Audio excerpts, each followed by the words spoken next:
friends, and welcome back to my channel, or if you're new here, welcome. Today we are going to be going over what I read in October and November. So I literally read 4 books in October, so I was like, yeah, we're not doing a wrap up because that would literally be a 5-minute video. So we're going to go over the books I read in October and November because that's 9 books, I think, and I felt like we could actually make a video out of that. So with that being said, let's get straight into these reviews because I actually read some pretty good books.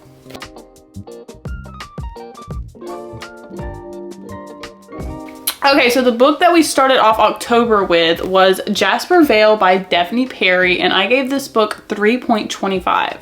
So I read this one right after I had read the first 3 just because I was so freaking hooked on the series. But I do have to say, unfortunately, this was my least favorite, which it wasn't bad because it was a fake marriage. I love those. I am a sucker for a fake marriage. But Jasper just had so many struggles that made him very closed off and reserved that I was just struggling to like fall in love with him as a character. But once I actually was seeing past those walls and, you know, figuring out all of his baggage, I was like, okay, like I kind of understand why you are the way that you are. But yeah, I just struggled to connect to this one as much as I did the other ones, but it was still really good, which is why I gave it the 3.25. And I really want to continue this series now that I'm actually sitting here talking about this book because it's been 2 months since I've read. So yeah, I need to get back. Jasper Vale is book 4 in the Eden series by Devney Perry, and I am utterly obsessed. I had never read Devney before, but I heard a lot about her, especially from some of my closest friends. They had read the series already, they loved it. So I was like, okay, we're gonna dive in. And I'm so obsessed because her books, or at least this series, or at least how far I've made it in this series, there's no third act breakup. Like, that is so good for me because I have grown to absolutely hate a third act breakup. I think it's just because after reading for so long, it kind of gets annoying. Like, I'm like, okay, we're doing so great and dandy. There's 30 pages left. Here's a breakup. And then you get 2 seconds of actually being happy and together and having your ducks in a row. And I just, yeah, I'm not a fan anymore. So the fact that she doesn't do that and she instead has like a third act drama fest or whatever the case may be, I love it so much. So what we have specifically going on within this book is we have he trains fighters, he's a trainer, and like our own little Lorelai Gilmore, Elise, she runs the inn, she wants to one day own it. Like, it just sounds so Lorelai Gilmore coded. But these two end up getting drunkenly married, and we have to go through their story, figure out what is going to happen. Like, I don't know, there's just so much baggage to unpack within this book, and I just find them so addictive. One of my favorite things in this book is like, yes, it's a fake marriage. It's a mistake, but he is so quick to be like, my wife, don't talk to my wife that way. And I'm just like, boy, I'm gonna need you to calm down. But yeah, I would totally recommend this one and the series. I actually requested the rest of them for Christmas because I want to devour the rest of them so bad. They're so bingeable and just so good. Okay, and the next book that we read in October was a buddy read with my girl Oaf, and it was Iron Flame. I surprisingly, to me, gave this book 4 stars. So not to mean that in a bad way, but going into this book, I wasn't expecting much. At least I wasn't expecting it to become something like I thought about constantly, or that I was sitting on the edge of my seat waiting for the next one. But this book, like, I feel like there was so much action packed into it, you couldn't have been bored. I just thought this book did so well with like showing character growth since book 1, especially with Ree. I feel like she completely changed as a character, and I was like, okay, yes ma'am, I love her. So this book was just way more than I expected. Like, I don't know. So I have to say, I had so many theories of how this book was going to end and what could possibly happen to lead us into the 3rd book, but I could have never predicted. I could have never, like, even with the name of the next book, I still would have never predicted it. I'm just like, dude, I know you're playing. I know you're joking. This is not happening right now. So my thoughts after reading that and knowing how this book ends, a lot of people are speculating that Xaden is going to be like our Tamlin, because there's going to be like a few more books, I think. I can't remember how many, but there's going to be more books. So people are thinking that Xaden is going to be Tamlin, and I swear to God, I will rage. I will rage. So book 3, I'm gonna need you to do your thing. Do not diminish my man because I love him and I do not want to go down that road with you, Rebecca. But yeah, I mean, it was really good. So within this book, it stems off of Fourth Wing. This is the 2nd book in that series, and honestly, like, I'm gonna say this, take it as you will, okay? Because I feel this way completely, 100%. Some people may disagree, but think Divergent add dragons. Like, that's what this is. I swear to God, when I read Fourth Wing last year, right after I finished reading it, I went and I watched Divergent because I wanted the vibes, and I swear to God, like, there's this one scene and I'm like, this is literally like what I just read. That's crazy. And not in a bad like copycat way, but in a, I love Divergent, and I feel like it was kind of used as an example to pull things into this book, and I just loved it. So I was pleasantly surprised with Iron Flame, more than I expected, and I am constantly thinking about Ankh Storm and what's going to happen. What's gonna happen with Xaden? Is she going to choose to do something unforgivable, or, oh, there's so much, oh, I don't know, okay, but I gave the book 4 stars.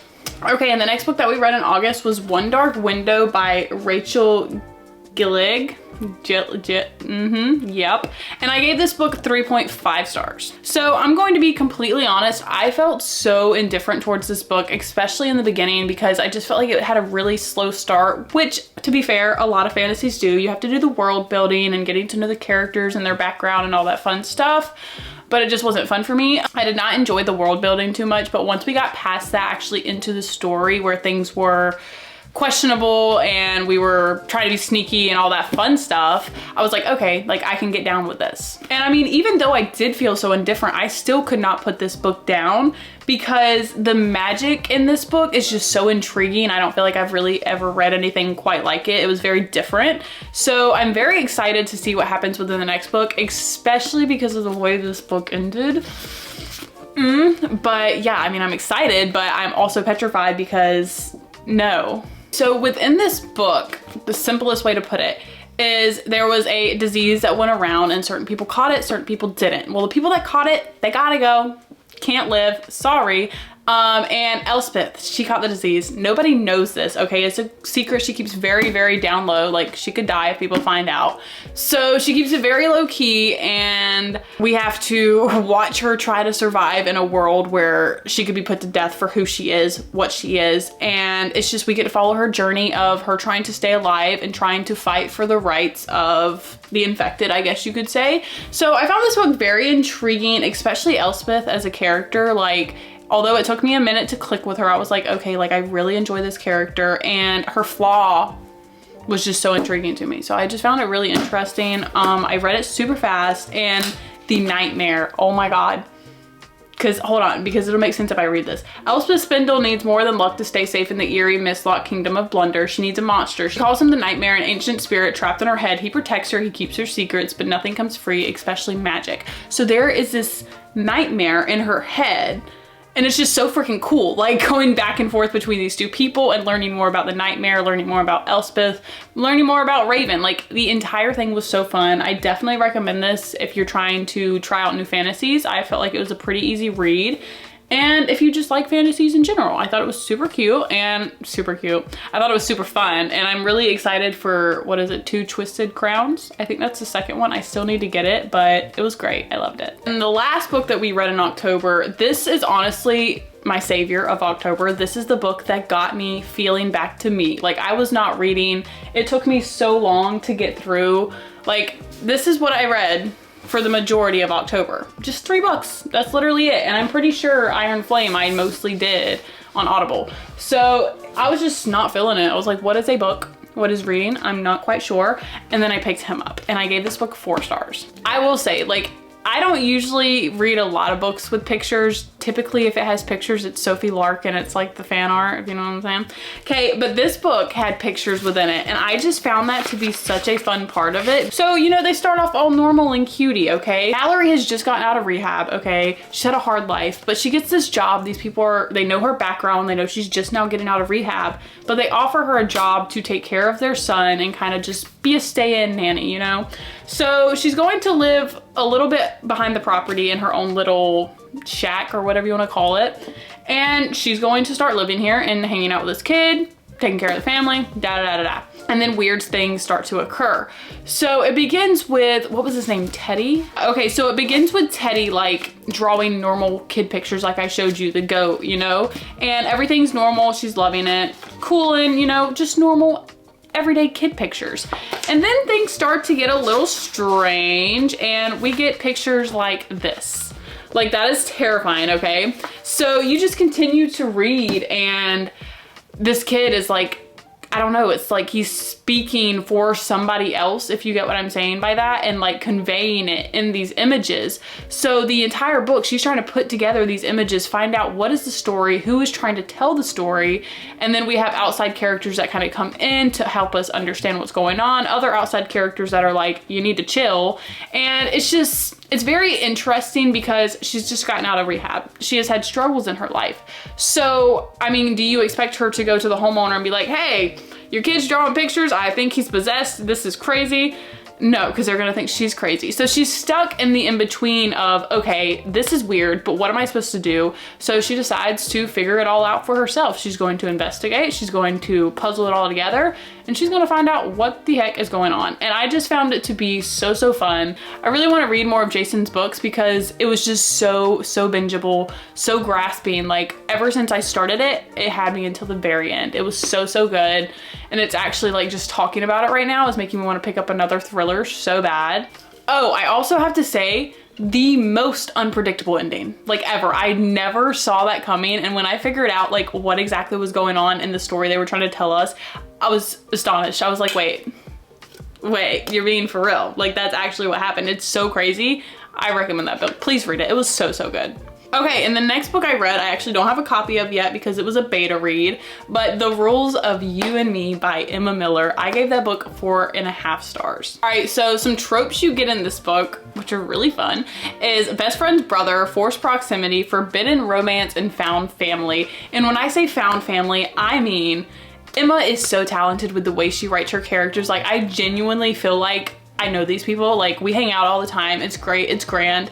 I just love them so much. So this is actually the third and final book in the Checklist romance series by Emma Miller, and this book was just, it was so good. It makes me kick my feet. I swear, like, we all know fictional men are better, it's no question, but like Emma's men, I just feel like they're superior. They're so cute. They're so like, it's my girl, but also like so freaking sweet. So yeah, I mean, this is a really fun sports romance, forbidden romance, because I mean, he is her brother's best friend, so it's like frowned upon. Obviously, Bellamy would be so mad if that happened, but at the same time, like, she's her own person, she's grown, and she's just sick of everybody telling her what she should and should not do. So this book was honestly like very going from the kid to the woman, you know, like trying to make that shift, especially with your older brother over your shoulder, always like asking you questions. Who is this? What are you doing with this person? Why are you wearing that? Like, it's very overwhelming. So she's trying to bridge this gap over to womanhood. And it's just, I don't know, it was very beautiful. I enjoyed the story so much, which is why I gave it 4.5 stars. And if you have not read this series by Emma Miller, like, what are you doing? What are you doing? Okay, and the next book I read in November was Funny Story by Emily Henry. I finally read it and I gave it 4 stars. So honestly, Emily Henry can never do any wrong. Like, truly, she is so talented, and she's been there for me since I started reading. Like, Beach Read was one of my first books I started to read. So I've just had this like nostalgic, sentimental connection to Emily Henry. So I feel like her books never truly fail me. But this one specifically, Miles and Daphne, I love their stories so, so much, because looking on the outside and seeing their situation, you would never expect these two to become the bestest of friends or the closest confidants or whatever you want to call them. Especially roommates, like coming from their situation and what they've just gone through. Yeah, you just wouldn't expect them to be roommates or really have anything to do with each other. So the fact that we do, and the things that come out of it are so, so beautiful. I adored them to pieces, and I found it so, so fun to read. And it just made me so happy. Ugh. What's going on in this book? It's very intriguing. The situation I was talking about is Daphne is engaged to Peter. They're going great. Like, they're planning everything, the house, the wedding, the kids, like everything is being laid down and planned out. And then all of a sudden the rug is pulled out from under her and he's leaving. Like, he's like, okay, psych, tricked ya. And he's actually going and he's getting with Petra, which was his best friend. And Petra is actually with Miles, and they're supposed to be in this like really good relationship, la-di-da-da. And these two, bleep bleep, leave freaking Miles and Daphne and get together instead. And they're just like, oh, let's go off on a little trip and then we're gonna come right back and we're gonna live in this house that me and Daphne were supposed to live in, but now you and I are gonna live in at Petra because I'm a piece of bleep. So yeah, I absolutely hated P and P in this book. They were trash, okay? But the situation that it put Miles and Daphne in, like, yes, I'm wiping my tears for you, babes, but like, look at this forced proximity. I love wholesome finding yourself stories, and Emily Henry always slays at that. So if you like a good finding yourself, roommates, forced proximity, baggage, yeah, I mean, I told you what it's about. It's crazy, okay? Like, the situation that they're put in, they're better than me because Petra and Peter would have got it. Like, that's crazy. Okay, and the next book that we read, guys, if you have not read this book, I had heard about it so much, I was like, okay, I'm gonna buy it. I bought it, and it just sat for a while until it was selected for my November book club. And then we read Heartless Hunter, and I gave this book 4.5 stars, but looking back on it, I'm genuinely considering giving it 5. This book was literally so good. Like, it's been a long time. I know I said Iron Flame started off on a high note and it just kept going, but nothing has been so intriguing as this book was, because literally page 1, like, you go head first into the deep end and it does not let up, like, at all. And the story was so good. In this book, we have this society that is completely against witches. If you are a witch, you will be put to death. It's simple as that. And recently, like, when they're trying to go and they're collecting these witches and they try to put them to, you know, whatever, there is some lady, and she's obviously a witch, right? And she is stopping them. Like, she's coming in and she's rescuing these witches so that they can't be meh. And it's really getting under the skin of the hunter, Gideon Sharp. Like, that is his job. That is his duty, is to get rid of all the witches, and specifically the Crimson Moth, which is what this woman goes by, the one that's saving all the witches. So Gideon and Rune end up crossing paths in this book, and he has a strong gut feeling that she is exactly who he's looking for. This book was just really fun because we got to follow the hunter and also what he was hunting, but you're rooting for who he's hunting. You want her to win. You want her to achieve exactly what she's going out to do, but you also start to fall for Gideon. So it's very confusing and conflicting. You're like, oh my God, how is this going to come to a good end? And the ending, I kid you not, I screamed. Like, there were so many unexpected plot twists that it wasn't even in my brain, like, trying to see what was going to happen, because I try to predict things a lot. I could have never. Like, the way this ended, I was just like, to be a fly on the wall. To be a fly on the wall when this was going down. I was just like looking back and forth. Oh my God, it was so intense. And honestly, Kristen, I'm not okay with what you did. Not okay with it, because why would you do that? So obviously I'm very excited for the next book, The Rebel Witch, and I need to know what happens, because what? Like, oh my God, that one plot twist, like, what? Okay, and then in the last 3 books that we read in November, I'm going to kind of be briefer about, because we actually read them in my 24-hour reading vlog video, and I specifically give reviews for these books in that video. But in case you haven't seen that, I will give you a review now, just to be fun, you know? So, Lost and Lassoed by Lila Sage. I gave this book 4.5 stars, and it was so good. Like, we have all been waiting patiently, not really, for Teddy and Gus's story. And to say that she met my requirements, go off, queen. Okay, so in this book, we have some like enemies to lovers. If you've read Done and Dusted, you know that Teddy and Gus, they clash head to head every time they see each other, because they can't really stand each other. You know, it's a difficult relationship. But when Teddy is at home, okay, she's got laid off. Life is not going the way she needs it to. And quite frankly, she needs a job. So what happens? Single dad nanny. Single dad nanny. I love that trope. Oh my God. So yeah, I mean, single dad times nanny trope, like, sign me up. And Riley was literally everything she could be. She was such a great character, and kids are so fun in books. They just bring so much more light and joy to it that I just always enjoy a good kid book. So this was so fun. It was so good, and it's got me like patiently waiting for Wild and Wrangled. Like, I need it. So I mean, Lila just gives like the best cowboy vibes. If you have not read these books, girl, you're missing out, because this also kind of pulled me out of a slump because I wasn't reading a lot and I read this book in 2 days. So not only because I was doing the 24-hour vlog, I feel like even without, I would have read it super fast because again, this was one I was really anticipating. It read so fast and it just had me like so giddy. Okay, and the next book that we read, guys, it took me so long to finally freaking read this book, but I did. I read Icebreaker by Hannah Grace and I gave it 3.5 stars. So I gave it 3.5 stars, but I gave it 4 hot chili peppers. Okay, because like it was insane. So I mean, honestly, it took me a while to get into this book, but once I did, I was fully invested. I was loving it because if you know me, you know I love hockey. Like it's something I will take any time of the year, even though I waited till December to read this one. I don't know why I had to do that. Like any other hockey book, I'm just like, okay, let's read it. You know, summer, spring, fall, whatever. But this one, I don't know, it just kind of looks Christmassy, I guess. No, it doesn't. I don't know. But I'm not going to lie. Yes, this book was everything because we have a hockey team and then we have a figure skating team. Something happens with the hockey players' rink, so we have to practice on the same rink. So we have some forced proximity between the hockey captain and the figure skater girl, okay, and forced proximity. What?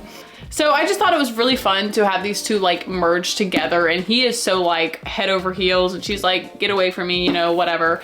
And it's just really fun to see how they turn out. But I'm gonna be quite honest with you, they were cool and all, like so cute, loved you guys, but I need Henry's book and that is going to be Daydream. So I need to get my reading on because I really want his book. He was just, I clicked with him so fast. People have been calling him a Nick Miller of the book and I see it, but I don't, only because, I mean, Nick Miller's Nick Miller from the streets of Chicago. Nick Miller from the streets of Chicago. Okay, and lastly, I was about to say, but not least, but actually I'm not gonna say that, Harry Potter and the Order of the Phoenix. I gave this book 3 stars. So it truly pains me to say this, so I will say it quickly and briefly. This was my least favorite of the series. I was so let down and disappointed by this book because I mean, look, she's thick, you know, there's a lot of page in there. I think it was like 800, literally 870 pages, okay? But what? Like, for what? Nothing really happened. I felt like so many scenes were dragged out within this book, which really made me sad because I have been absolutely loving and living for my Harry Potter experience. But this one was such a letdown to me. Like, obviously, the complexity of the Order of the Phoenix and all of that came in with that was really cool, but there was just so much that I felt like was pointless and not needed.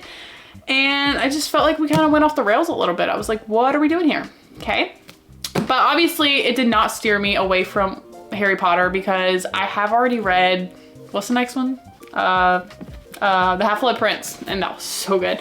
Obviously we'll talk about that in the next wrap-up video, but this one just kind of let me down. So don't let it steer you if you don't like this book from the other books, because the next one, guys, I watched the movie yesterday. Literally, you would have thought somebody ran over my cat. Like, I was sobbing. It was so bad. Oh my God. And everybody's like, oh, if you were that sad, you're not ready for the next one. I'm like, thanks for the encouragement. So yeah, guys, that is going to be everything we read within October and November. Obviously a favorite, like Heartless Hunter. It was so good. I have not anticipated a second book in a series like this in so long. Obviously, like I said earlier, there's a lot of books I am anticipating, but that one, like, I don't know. I just feel like the next book is going to be an absolute 5-star for me. I'm definitely going back and changing that to a 5-star because the story was immaculate. The writing was perfect. Like, everything about it. Like, if you have not read Heartless Hunter, there is a reason you keep seeing it. Trust me, like, just go for it. Don't forget to like and subscribe if you liked this video. I will catch you guys next time. Read great books, have a great week, and I love you. Bye.